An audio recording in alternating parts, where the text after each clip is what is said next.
Good morning students. हम लोग class 12th geography के बारे में स्टडी करेंगे। उससे पहले सबसे पहले हमें ये जानना जरूरी होता है कि हमारा पाठ्यक्रम क्या है, क्योंकि इस वर्ष पाठ्यक्रम में काफ़ी परिवर्तन हुए हैं। तो सबसे पहले आप लोग पाठ्यक्रम को जान सकें, उसके बारे में ये पता चले कि हमारे सिलेबस में क्या क्या चीज़ें हैं। तो हम लोग शुरुआत करते हैं।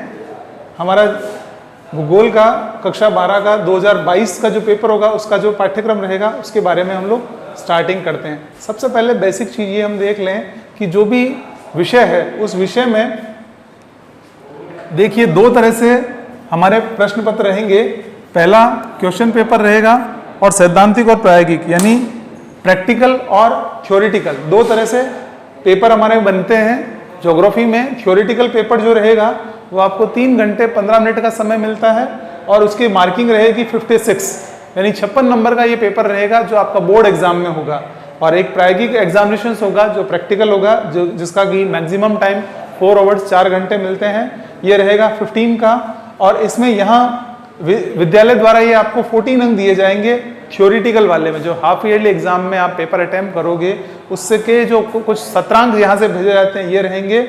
और ये प्रैक्टिकल में 15 नंबर आपके पेपर के रहेंगे और 15 नंबर आपके वाइवा के रहेंगे। तो ये टोटल 70 और 30 यानी 100 मार्क्स का ये रहेगा। अब हम शुरू करते हैं हमारी यूनिट फर्स्ट से। जो हमारा पूरा चैप्टर है उसको विभिन्न यूनिट्स में डिवाइडेशन किया गया है। ये देखिए आपके सामने पहला फर्स्ट यूनिट यानी भाग 1 मानव भूगोल के सिद्धांत, ह्यूमन ज्योग्राफी के थ्योरी में कौन कौन सी चीजें आएगी। ये फर्स्ट टोटल ये हमारी रहेगी मानव भूगोल 28 मार्क्स की, और उसमें से फर्स्ट यूनिट 2 नंबर की हैं। ये 2 नंबर्स मानव भूगोल की प्रकृति और विशेष क्षेत्र, यानी इस चैप्टर में आपको मानव भूगोल की प्रकृति के बारे में अध्ययन करना है, मानव भूगोल की परिभाषाएं याद करनी है। इसमें स्पेशली रेडजेल, कुमारी एलन सैंपल और विडाल डी ला ब्लास की परिभाषाएं जो कि इंपॉर्टेंट बनती है। फिर है मानव का प्रकृतिकरण और प्रकृति का मानवीकरण, यानी मानव का प्रकृतिकरण मतलब नियतिवाद, डिटर्मिनिज्म, और प्रकृति का मानवीकरण यानी पॉसिबिलिज्म, संभववाद। फिर उसके बाद में नवनियतिवाद आया, तो ये सारे कंसेप्ट इसमें आएंगे। फिर मानव भूगोल के क्षेत्र और उपक्षेत्र यानी ह्यूमन ज्योग्राफी के स्कोप में कौन कौन सी चीजें आएगी वो आपको इसमें फर्स्ट यूनिट में स्टडी करनी है। इसके बाद में नेक्स्ट आती है ये आपकी यूनिट सेकंड। ये टोटल यूनिट सेकंड 4 मार्क्स की रहेगी, 4 नंबर के रहेंगे प्रश्न इसमें से। विश्व जनसंख्या वितरण, घनत्व और वृद्धि। अब इसके अंतर्गत विश्व में जनसंख्या वितरण प्रारूप यानी पूरे वर्ल्ड में पॉपुलेशन कहाँ कहाँ फैली हुई है वो हम इस चैप्टर में स्टडी करेंगे। जनसंख्या का घनत्व पढ़ेंगे, उसकी डेंसिटी पढ़ेंगे।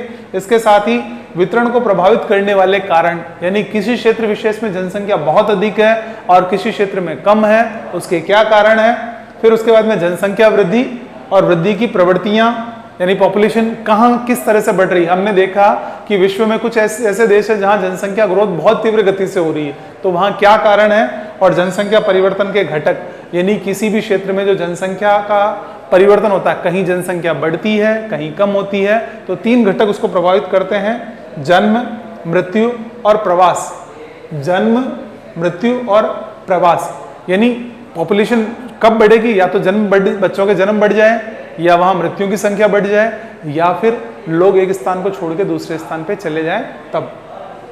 इसके बाद में नेक्स्ट जो इसमें है जनसंख्या परिवर्तन के स्थानिक प्रारूप, जनसंख्या परिवर्तन का प्रभाव और जनांकीय संक्रमण और जनसंख्या नियंत्रण के उपाय। यानी जो हमारी पॉपुलेशन वाली यूनिट है इसमें हम ये भी देखेंगे कि जनसंख्या में परिवर्तन क्यों हो रहा है, हम जनसंख्या जो बढ़ रही है उसके संक्रमण को कैसे कंट्रोल करें, उसको नियंत्रित कैसे करें, इन सभी पहलुओं पे हम लोग इसमें डिस्कस करेंगे। इसके बाद में जो नेक्स्ट यूनिट है ये यूनिट सेकंड का ही पार्ट है, चैप्टर नंबर 3 जनसंख्या संगठन।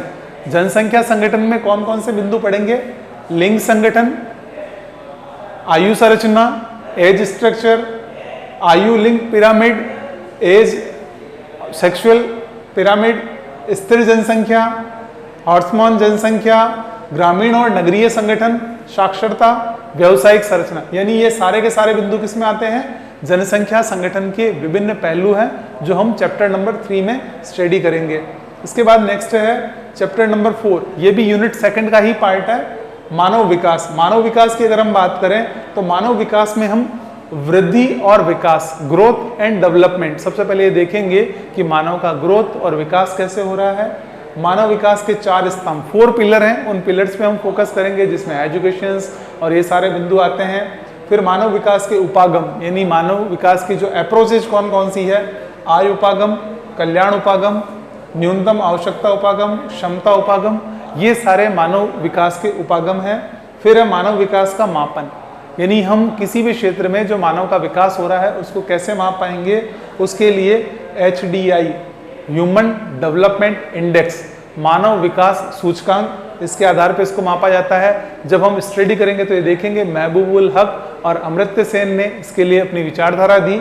और फिर अंतर्राष्ट्रीय तुलनाएं, इंटरनेशनल कंपैरिजन, ये भी हम मानव विकास के अंतर्गत स्टडी करते हैं। इसके बाद में नेक्स्ट है लेसन नंबर 5, जिसमें हम प्राइमरी एक्टिविटीज यानी प्राथमिक क्रियाओं के बारे में अध्ययन करेंगे। प्राइमरी एक्टिविटीज में क्या है, आखेट और भोजन संग्रह, हंटिंग एंड फूड कलेक्शन, यानी हम इसमें देखेंगे कि प्राचीन समय में जो मानव था वो किस तरह से शिकार करता था और भोजन को संग्रह करता था। पशुचारण यानी जो पशुचारण की प्रवृत्तियां थी, चलवासी पशुचारण, वाणिज्य पशुपालन, यानी ये पशुपालन के 2 मुख्य तरीके थे, चलवासी और वाणिज्य। फिर है कृषि, एग्रीकल्चर की अगर हम बात करें तो आदिकालीन निर्वाह कृषि, यानी प्राचीन समय में जो स्थानांतरण वाली कृषि हुआ करती थी वो वाली चीजें हैं। फिर गहन निर्वाह कृषि, रोपण कृषि, वाणिज्य, विस्तृत अनाज कृषि, मिश्रित कृषि, डेयरी कृषि, भूमध्य सागरीय कृषि, बाजार के लिए सब्जी खेती और उद्यान कृषि, और सहकारी कृषि, सामूहिक कृषि, यानी ये सारे टाइप्स ऑफ एग्रीकल्चर, जितनी भी प्रकार की कृषि होती है उन सभी बिंदुओं को हम इस वाले चैप्टर में पढ़ेंगे। इनमें डिफरेंस क्या है, डेयरी कृषि यानी जो मुख्य रूप से दूध उत्पादन पे बल देती है, दूध उत्पादन यानी कृषि के साथ साथ पशुपालन होता है, हम इनको विस्तृत इस चैप्टर में पढ़ेंगे। फिर खनन, माइनिंग, माइनिंग में क्या आता है, खनन कार्य को प्रभावित करने वाले कारक, यानी कौन से ऐसे फैक्टर हैं जो माइनिंग को प्रभावित करते हैं। फिर है खनन की विधियां कि कौन कौन सी विधियों से खनन होता है। उसके बाद में लेसन नंबर 6, द्वितीयक क्रियाएं, हमने पहले पढ़ी प्राइमरी क्रियाएं, प्राथमिक क्रियाएं, उसके बाद दूसरी है द्वितीयक क्रियाएं। द्वितीयक क्रियाओं में विनिर्माण, आधुनिक बड़े पैमाने पर होने वाले निर्माण, विनिर्माण की विशेषता यानी बड़े बड़े उद्योग धंधे, ये सारे इसमें पढ़ेंगे। कौशल का विशिष्टीकरण, यांत्रिकरण, संगठनात्मक ढांचा एवं स्तरीकरण, प्रौद्योगिकी नवाचार, अनियमित भौगोलिक वितरण का बाजार और अभिगम्यता, और कच्चे माल की प्राप्ति की अभिगम्यता।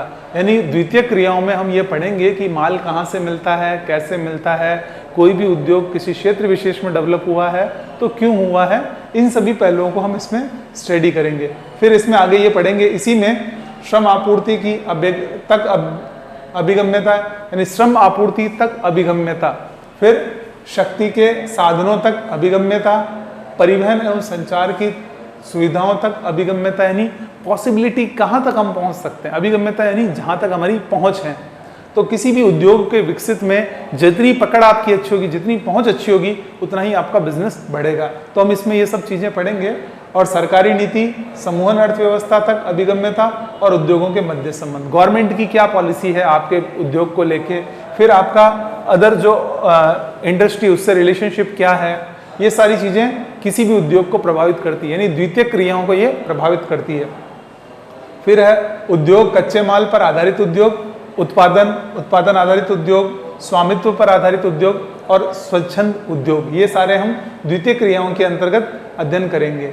फिर नेक्स्ट है परंपरागत बड़े पैमाने पर औद्योगिक प्रदेश, यानी जो एंशिएंट टाइम के जो भी इंडस्ट्रियल एरियाज हैं, जिसमें रुहुर कोयला क्षेत्र, लोहा इस्पात उद्योग, सूती कपड़ा उद्योग और उच्च प्रौद्योगिकी उद्योग की संकल्पना, ये सारी की सारी संकल्पनाएं हम इसके अंतर्गत अध्ययन करेंगे। फिर उसके बाद में लेसन नंबर 7, जिसमें हम तृतीयक और चतुर्थक क्रियाकलापों का अध्ययन करेंगे, यानी चारों क्रियाएं हमारे कोर्स में है, प्राथमिक क्रियाएं, द्वितीयक क्रियाएं, तृतीयक और चतुर्थक क्रियाएं। तृतीयक क्रियाओं में तृतीयक क्रियाकलापों के प्रकार कितने प्रकार की होती है, और व्यापार और वाणिज्य इसके अंतर्गत आते हैं, इस चीज को हम देखेंगे। फुटकर व्यापार, थोक व्यापार, परिवहन, संचार, ये सारे के सारे इसके अंतर्गत इंक्लूड किए जाएंगे।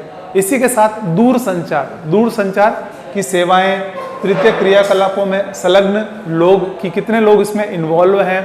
फिर कुछ चयनित उदाहरण जैसे पर्यटन, भारत में समुद्र पार रोगियों के लिए, स्वास्थ्य सेवाएं, चिकित्सा, पर्यटन, ये सारे के सारे तृतीय क्रियाओं के अंतर्गत आते हैं। फिर चतुर्थ क्रियाकलाप, पंचम क्रियाकलाप और बाह्य स्त्रोतन, अंकीय विभाजन, ये सारे के सारे हम लोग अध्ययन करेंगे तृतीयक और चतुर्थक क्रियाकलापों के अंतर्गत। उसके बाद में नेक्स्ट जो आता है वो है हमारा परिवहन और संचार, लेसन नंबर 8। इसमें हम देखेंगे थल परिवहन क्या है, सड़कें, सीमावर्ती सड़कें, ये सारी की सारी इसमें आएगी। Railway transport, continental railway, oriental express, trans Siberian rail मार्ग, ट्रांस कैनेडियन, यानी हम थल परिवहन यानी जो रोड के रोड ट्रांसपोर्ट जो है उसका अध्ययन करेंगे। सड़कें यानी कौन कौन सी रोड्स हैं, नेशनल हाईवे, स्टेट हाईवे, और सीमावर्ती सड़कें मतलब बॉर्डर वाली रोड्स।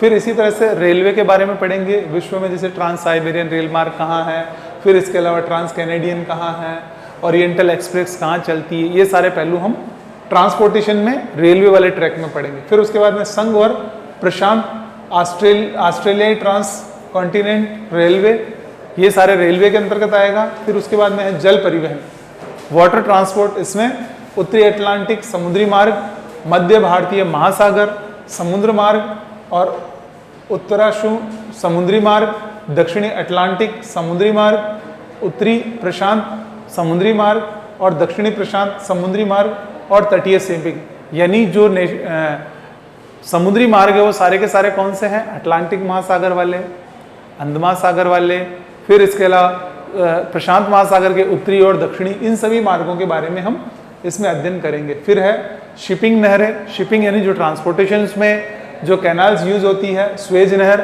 जो कि भूमध्य सागर और लाल सागर को जोड़ती है। फिर है पनामा नहर जो अंड महासागर को प्रशांत महासागर से जोड़ती है।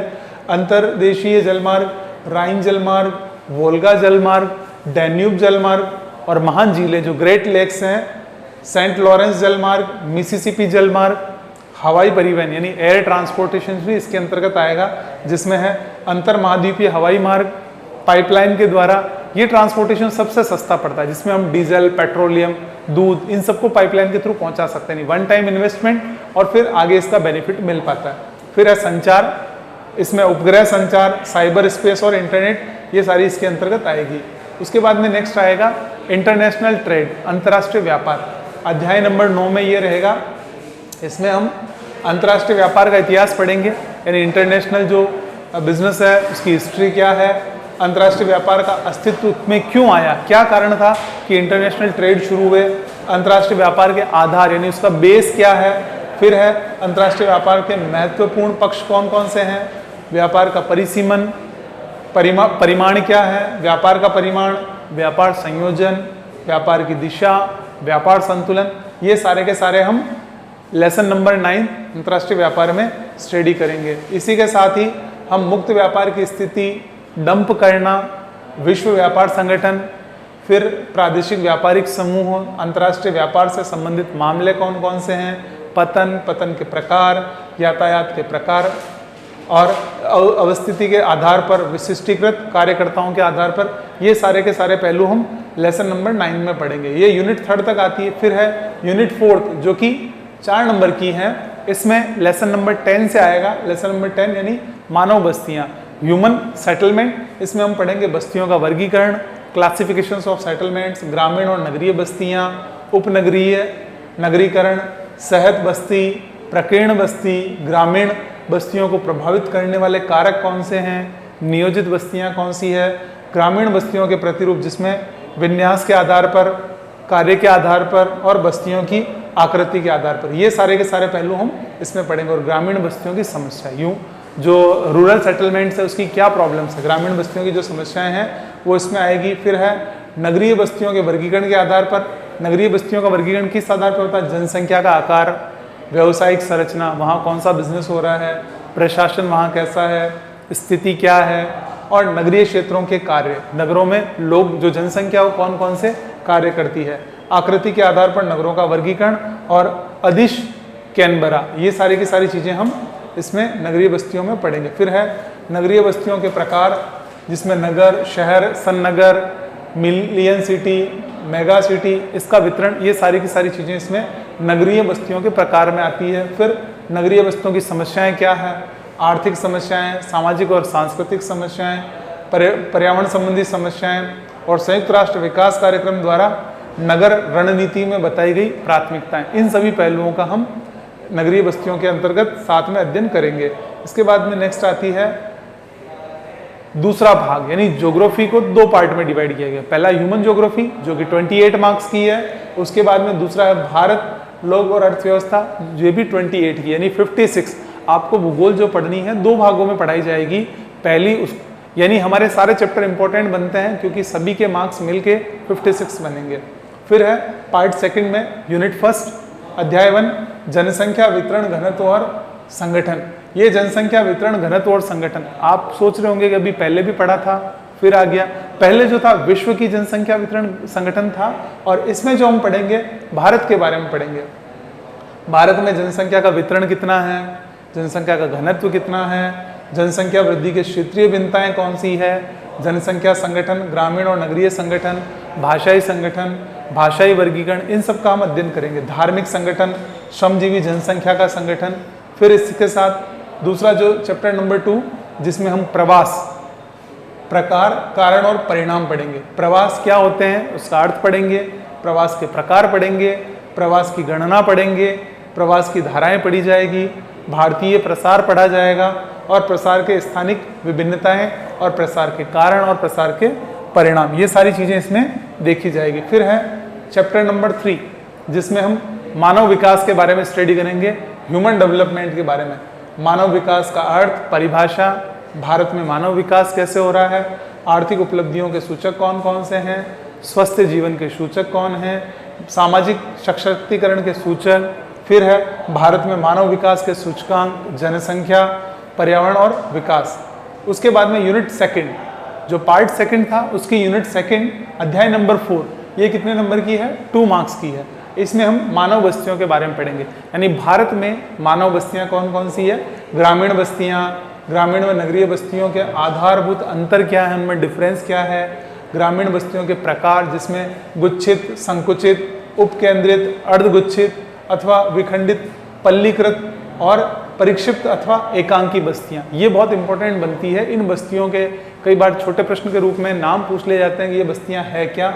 फिर उसके बाद में नेक्स्ट है नगरीय बस्तियां। नगरीय बस्तियों में प्राचीन नगर, मध्यकालीन नगर, आधुनिक नगर और भारत में नगरीकरण एवं जनसंख्या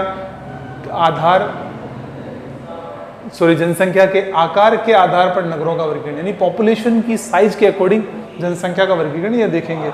उसके बाद में यूनिट नंबर 3, ये है 14 मार्क्स की, यानी यूनिट 3 अपने आप में आधे नंबरों की, यानी 28 नंबर का हमारा भाग भी बनता है, उसमें से अकेली यूनिट 3 14 मार्क्स की है। इसमें कौन कौन से चैप्टर आएंगे, अध्याय 5 भू संसाधन एवं कृषि, जिसमें भू उपयोग वर्गीकरण, भारत में भू उपयोग परिवर्तन, साझा संपत्ति संसाधन, भारत में कृषि भू उपयोग, कृषि के प्रकार, खाद्यान्न फसलें, गेहूं, चावल, मक्का, ज्वार, बाजरा, दालें और चना और रेशेदार फसलें, ये इसमें आएगी।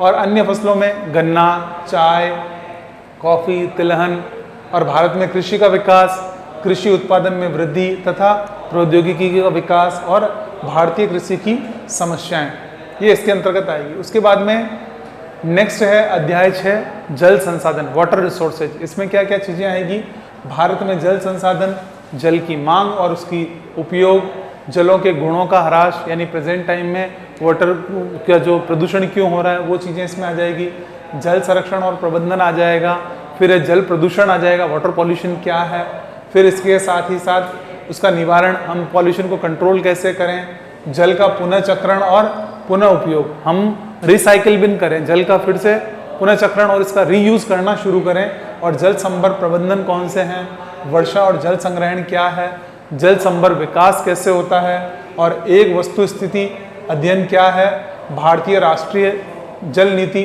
जो 2002 में बनाई गई, और जल क्रांति अभियान 2015 और 16 में चलाया गया, तो ये भी हम इसमें अध्ययन करेंगे। इसके बाद में नेक्स्ट है लेसन नंबर 7, इसके अंतर्गत हम खनिज और ऊर्जा संसाधन, यानी भारत में कौन कौन से खनिज उपलब्ध हैं और कौन कौन से ऊर्जा संसाधन यानी energy resources, minerals and energy resources, इसमें आ जाएगा खनिज संसाधनों के प्रकार कि कितने प्रकार के होते हैं ये, भारत में खनिजों का वितरण जिसमें हम लोह खनिज, लोह अयस्क, तांबा, बॉक्साइड, मैग्नीज, ये सब चीज़ें इसमें स्टडी करेंगे। अलोह खनिज में अधात्विक चीज़ें आ जाएगी और ऊर्जा संसाधन में ऊर्जा के परंपरागत स्रोत और अपरंपरागत स्रोतों को शामिल किया जाएगा।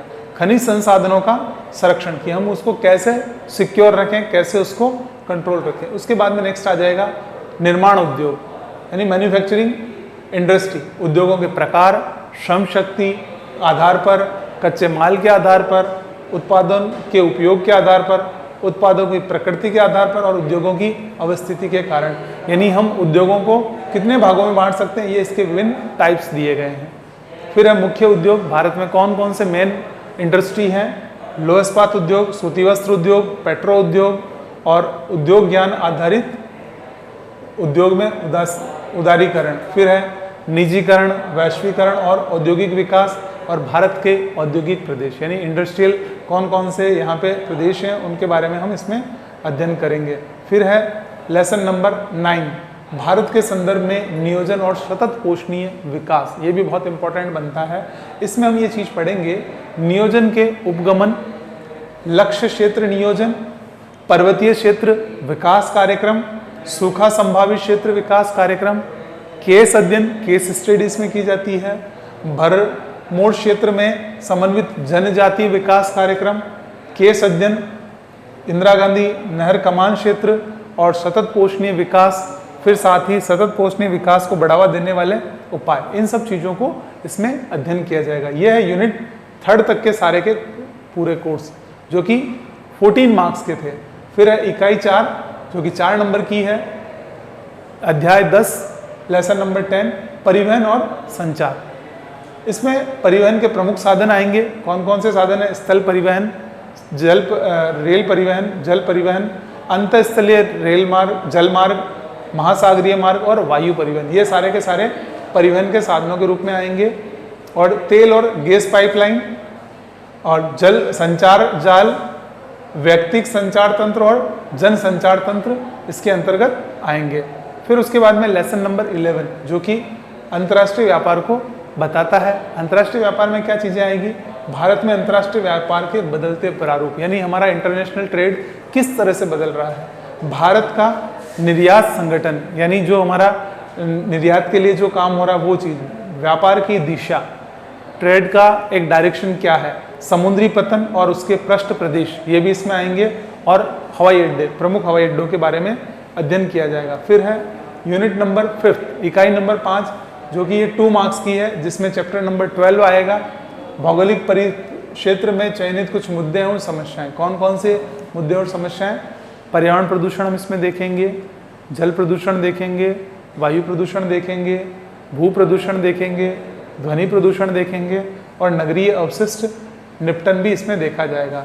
केस अध्ययन दोराला में पारिस्थितिकी के पुनर्भरण और मानव स्वास्थ्य में सुरक्षण कि किस तरह से हमने संरक्षण किया है, और केस अध्ययन धारावी एशिया की विशालतम बस्ती, धारावी जो स्लम्स हैं मुंबई में, ये सब एशिया की सबसे बड़ी बस्ती है, इसका भी अध्ययन हम इसमें अध्ययन करेंगे। तो ये तो रहा हमारा थ्योरी वाला पार्ट। उसके बाद में प्रैक्टिकल हम इसी वीडियो में कंप्लीट कर लेते हैं। ज्योग्राफी प्रैक्टिकल में जो हमारा रहेगा पूर्णांक रहेगा 30 मार्क्स का और प्रश्न पत्र के लिए 15 अंक दिए जाएंगे और पीछे इसमें अब